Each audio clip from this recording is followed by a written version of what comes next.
The ocean, the last true frontier on planet Earth. We have mapped the surface of Mars with greater precision than our own seabed. 70% of our world is water, and of that submerged realm, 95% remains utterly unexplored. We launch probes toward the distant moons of Jupiter, yet we have no conception of what stirs just a single kilometer beneath the keels of our ships. We call the ocean the cradle of life. But what if it is also its tomb, or more unsettling still, its sanctuary? We are accustomed to thinking of the past in terms of fossils, millions of years, extinction events. The great dinosaurs are gone. The marine reptiles that ruled the ancient seas are gone. Their time is over. The books of paleontology are closed, the story written and bound. But what if we are wrong? What if the most terrifying chapter of that story never truly ended? This story begins not with a scream, but with silence. A sudden, deafening silence. On the 3rd of May of this year, the deep submergence vehicle Odysseus 7 was conducting a standard mission within the Philippine Trench. Its task was simple: map the abyss, collect geological samples. It was not a clandestine operation, it was routine. The Odysseus 7 was among the most advanced submersibles ever built.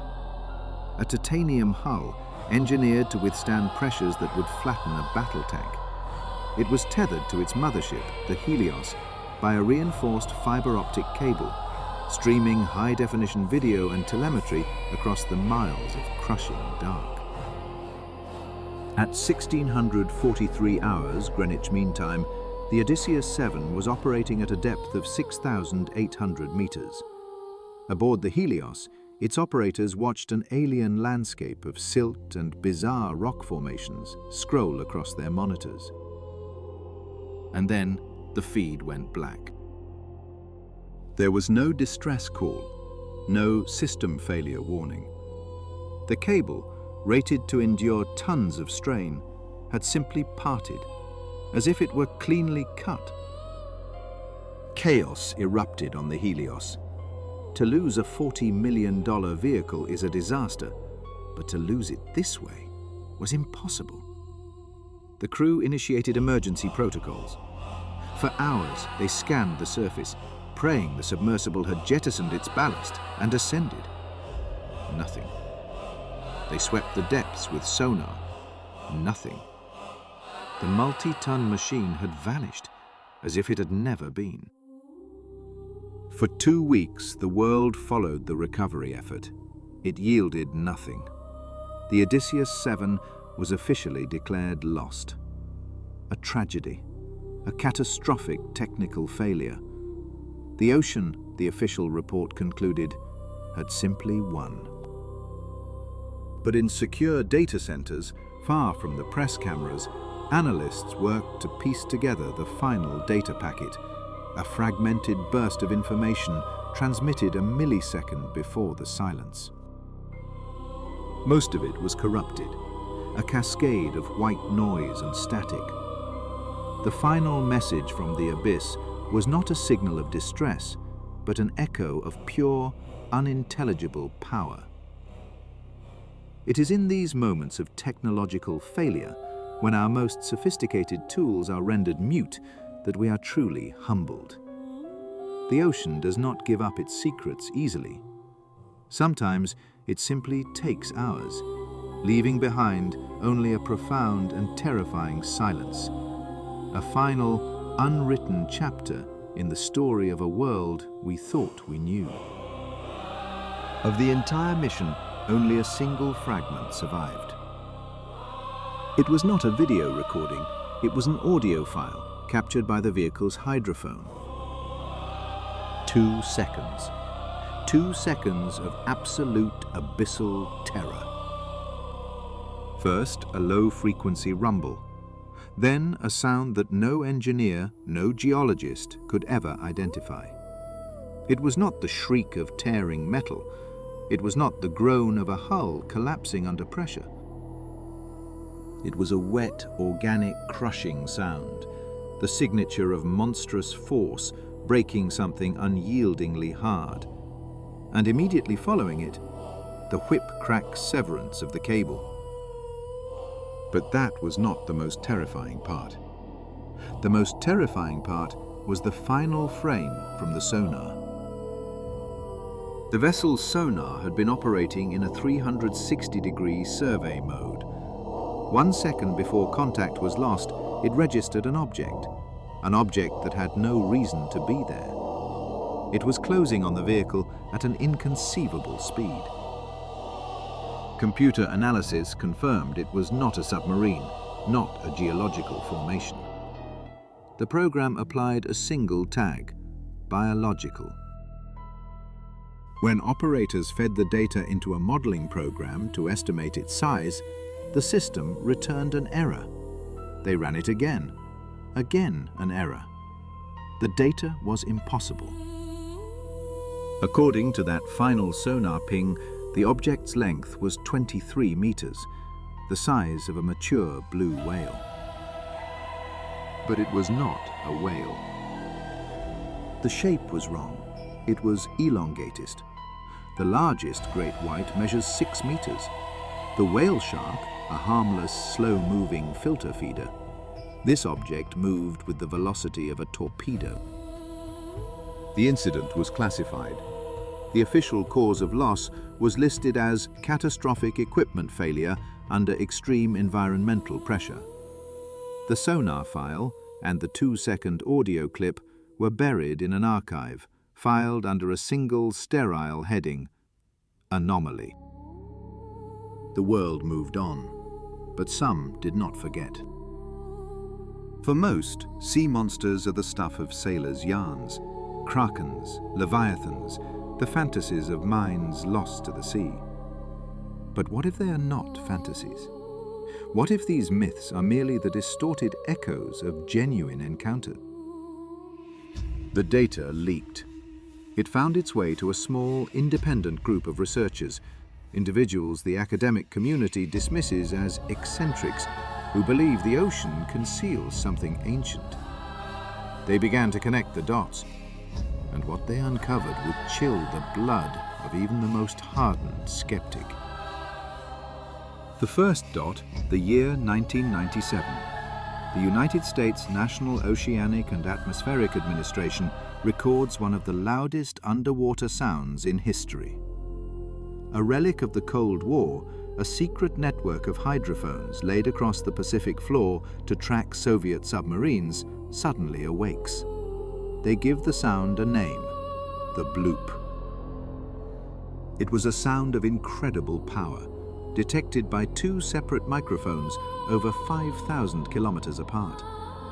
It was ultra-low frequency, and its acoustic signature was not mechanical, not geological.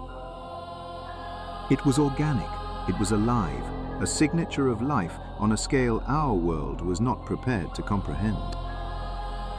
Initially, the National Oceanic and Atmospheric Administration stated the sound matched the profile of a living organism.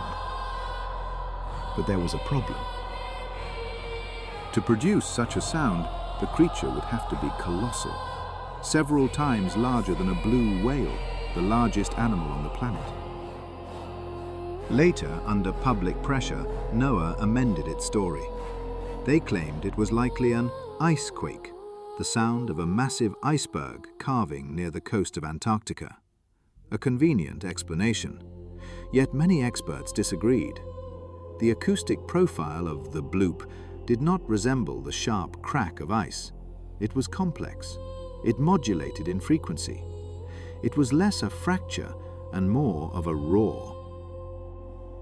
The official record states ice, but in classified files, the sound is said to remain unidentified. A second point of data, eyewitness testimony. We so often dismiss it as maritime folklore, but what if we were to examine these stories not as fables, but as field reports? Nearly every seafaring culture has a legend of a giant sea devil, Yet one image recurs with frightening frequency: a colossal shark, a black demon, a devourer of whales. In 1918, off the coast of Australia, a group of lobster fishermen reported an encounter with a shark of unimaginable size. They claimed it was no less than 30 meters in length. So terrified were these men, they refused to return to sea for weeks. They were ridiculed.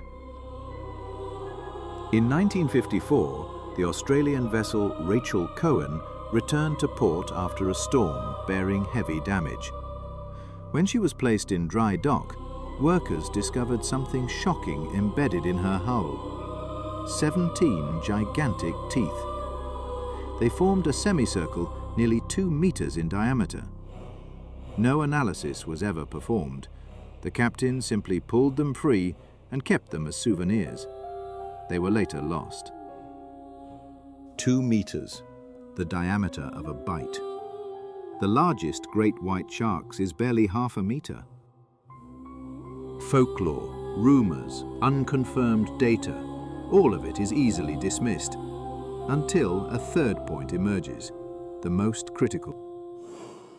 4 months ago, a beach in a remote region of Chile, the carcass of a blue whale washes ashore. An event in itself, but not a unique one. Scientists from a local oceanographic institute arrive to take samples to determine the cause of death.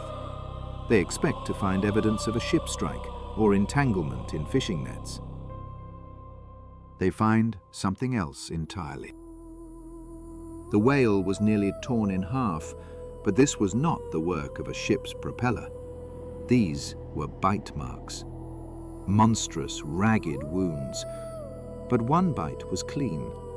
A perfect semicircle on the tail section. The scientists took out their measuring instruments, their hands trembling. The diameter of the bite arc was 1.8 meters. They began searching for fragments, and they found one. Deep in the whale's cartilage, a piece of a tooth was lodged. This was no tooth from a great white, nor from an orca. It was a triangular. Except it was not a fragment. It was a whole tooth. A single piece of evidence dragged from the abyss that suggests the age of monsters never truly ended. The images first appeared without context, leaking onto the web. And across the globe, paleontologists cried out, not in fear, but in recognition. It was a tooth they knew intimately, a shape they had seen thousands of times, in museums, locked in stone. But they never. This tooth belonged to a creature officially declared extinct 3.5 million years ago, an animal that dominated the Miocene oceans, the perfect predator, the master of the ancient seas. Carcarocles Megalodon. This is where the investigation becomes a thriller. Megalodon was not merely a large shark, it was a hyper-predator. Conservative estimates, based on thousands of fossilized teeth, place its length at up to 18, perhaps even 20 meters. Its weight, as much as 100 tons. That is the equivalent of 3 great white sharks placed end to end. Its jaws could yawn wide enough to swallow a small automobile, whole. Its bite force would make the crushing power of a Tyrannosaurus Rex seem trivial. And now, a tooth from this impossible ghost was found lodged in a modern sperm whale. It was a discovery that coincided with a sonar ping from the research vessel Odyssey, a biological target 23 meters long. It coincided with an unexplained roar from the abyss, a sound known only as the bloop. The points of data began to connect, and the picture they formed was not simply frightening, it was impossible. The scientific community erupted. A war of ideas began. On one side stood official paleontology. Megalodon is dead. It is scientific law. It could not have survived. The oceans cooled. Its primary prey, the ancient whales, either evolved or vanished. It failed to adapt. The tooth, they argued, was a subfossil, an ancient relic dislodged from the seabed and accidentally embedded in a whale carcass. The bite marks? Post-mortem damage from a pack of smaller, modern sharks. The Odysseus sonar reading? An equipment glitch. The bloop? The sound of fracturing ice. Case closed. But another camp, researchers branded as cranks and heretics, refused to yield. A subfossil? The tooth was coated in un-fossilized enamel. It was fresh. Analysis suggested its age was not millions of years, but mere weeks. A pack of sharks? No frenzy could leave such a clean, massive wound. And no known living shark possesses teeth of that shape. A sonar glitch? The Odyssey was the most reliable apparatus of its kind in the world. Ice? The acoustic profile of the bloop did not match. They put forth a theory so audacious its proponents risked their careers. It was the deep-water refuge hypothesis. What if Megalodon did not die out? What if it retreated? When the surface oceans began to cool, this giant, requiring enormous amounts of warmth and food, faced a choice: perish or adapt. We have always assumed it chose extinction. But what if it chose adaptation? What if, to survive, it simply went down? In the crushing dark of the twilight and abyssal zones, temperature, paradoxically, stabilizes. Near the searing heat of hydrothermal vents, it can even be considered warm. But what of sustenance in this vast, desolate kingdom? We have no true concept of what lives there. We discover new species with every descent. We know that giant squid drift through the blackness. We know that sperm whales, titans of the surface world, dive to these impossible depths to hunt them. A radical theory began to form. What if the Megalodon never vanished? What if it simply descended? What if it abandoned the pursuit of dolphins in the sunlit shallows and began to hunt something else in the dark? For millions of years, it would have evolved in this profound isolation, hidden by kilometers of water, a living relic, a fossil that refused to become one. This single audacious idea would explain everything. Its extreme rarity, the complete absence of carcasses, for in the deep-sea ecosystem nothing is wasted, everything is consumed. It would explain the bloop, that colossal unidentified territorial call that once echoed across the entire Pacific. It would explain the scars on sperm whales, wounds inflicted by a predator far larger than any known to science. A rare foray to the surface, perhaps a mistake, or an act of desperation. And it would explain the fate of the Odysseus Seven. The submersible had been an incursion into its territory. It emitted sound, it blazed with light, and a predator that had not encountered a rival for millions of years reacted. It did not simply attack, it investigated, in the only way it knew how, with its jaws. The theory was captivating, and it was utterly unprovable. It was the perfect impasse. Academics demanded evidence, enthusiasts demanded recognition. The debate stalled, destined to remain the topic of late-night talk shows, if not for a breakthrough. It came not from oceanography, it came from military intelligence. For decades, the United States Navy had listened to the ocean with its Sound Surveillance System, or SOSUS, a secret network of underwater microphones. Most of this data remains classified, but after the end of the Cold War, some archives were quietly opened. A group of graduate students working on a dissertation on whale migration gained access. They were searching for the songs of blue whales, running petabytes of data through analysis algorithms. And the algorithm broke. It had stumbled upon a series of sounds it could not classify. They were not whales, not submarines, not seismic events.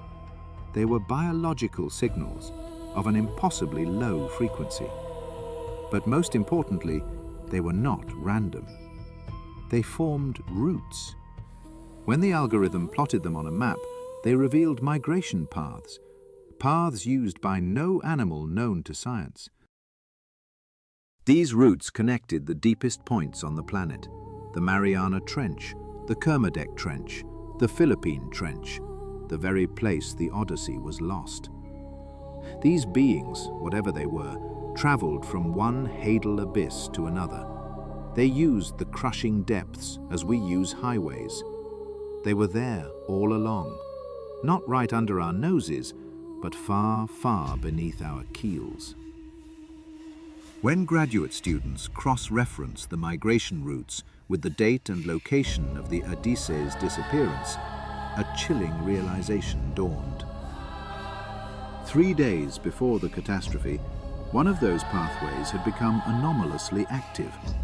It was as if dozens of these creatures were converging on a single deliberate point in the abyss, the very point toward which the Odyssey had been traveling. This was no longer a coincidence. It was a pattern. News of the discovery sent shockwaves through the global community. This was the irrefutable evidence that had been missing. It was a door to a new world, and it had just been thrown open. A race began. Who would reach the location first? Who would capture the first image? This was no longer a question of science. It was a matter of politics, of national security. If a 20-meter predator capable of annihilating a military-grade submersible truly existed in the ocean, the world's powers needed to know. The funding materialized overnight. A clandestine international expedition was formed, given the codename Proteus. At its disposal, a vessel that on paper did not exist, and a new generation of deep-sea vehicle. Not the tethered, unmanned Odyssey, but a fully autonomous, crewed bathyscaphe. Its name? Hades. Hades was more than a submersible. It was a fortress. Forged from the latest composite materials and equipped with active acoustic cloaking, it could render itself invisible to sonar. Its primary mission was not merely to descend, it was to listen. 6 weeks ago, with a 3-person crew aboard, Hades began its dive into the crushing dark, at the exact coordinates where the Odyssey was lost. Across encrypted channels, the world held its breath. The first hours were routine, 6,000 meters, 7,000. Then the sea floor, silt, and a profound, unending silence. The crew began a slow crawl across the abyssal plain, tracing the final, unfinished path of their predecessor. They activated the passive sonar, and they listened.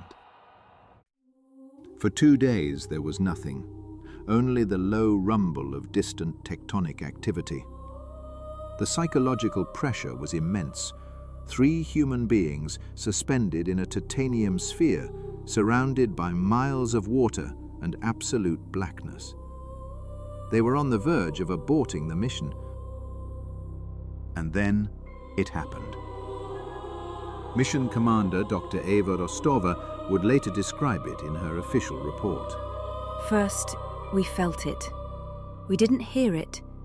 We felt it.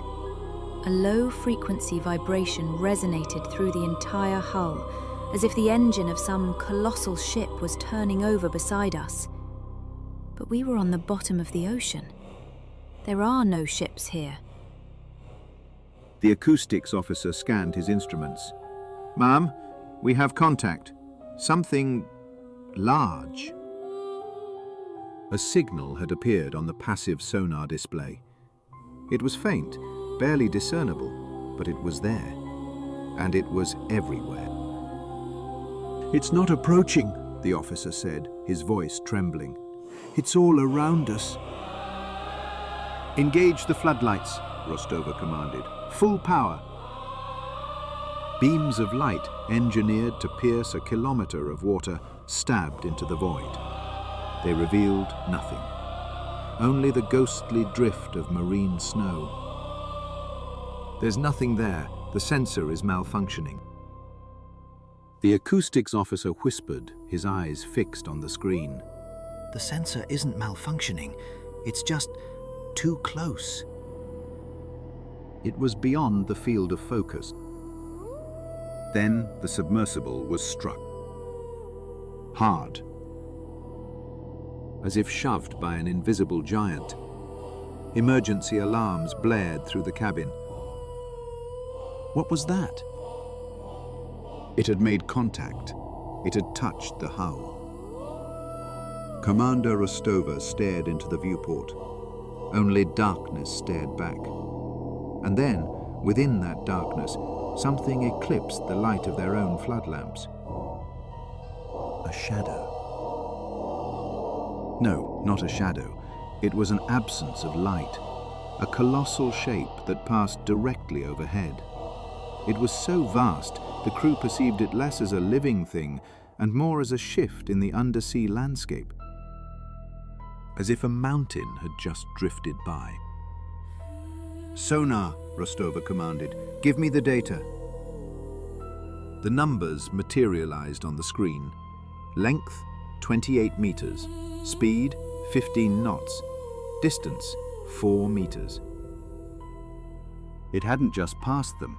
It was studying them. "External cameras, activate all of them." The Athens cameras, engineered for the crushing black of the abyss, flickered to life. And what they revealed was the precise moment that scientific curiosity gave way to primal fear. The creature did not fit in the frame. The upward-facing camera showed only a fraction of it, a pale underbelly cross-hatched with scars. Scars each the size of a human being. And then it turned. For a fleeting instant, an eye rolled into the beam of the floodlight. This was not the vacant black orb of a great white shark. This eye was alive. It was intelligent. And it was watching. The size of a dinner plate, it stared directly into the camera lens. Then it opened its maw. The crew saw nothing, but the pressure sensors screamed, registering a sudden violent drop as the creature tasted the water around their vessel. "It's moving off," the acoustics officer reported. "The signal is fading." Through the viewport, a final shadow swept past, the tail.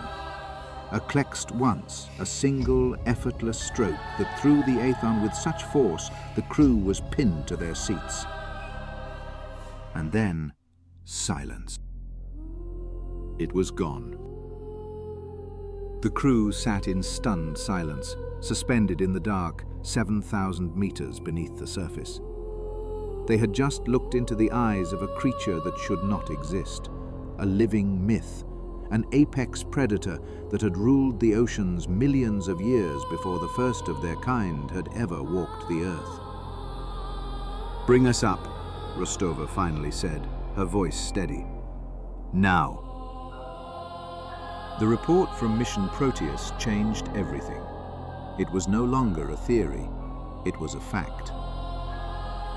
Carcass Megalodon had survived.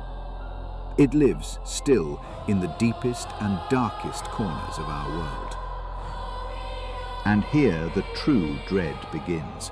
Not the cinematic terror of screams and fury, but a quiet, cold, existential horror. The realization. The first realization is this. We are not at the apex of the food chain. We never were. We have simply been living on a different floor. We occupied the sunlit attic of this world, while in the dark, flooded cellar below, the true landlord has always resided. And we have just knocked on its door. The second realization is more profound. Everything we thought we knew about evolution and about extinction may be wrong. If a predator of such unimaginable scale could remain hidden, what else waits in the dark? Who else? How many other species, long declared extinct, are merely biding their time in the crushing black? The most terrifying realization came not from a fossil, but from data.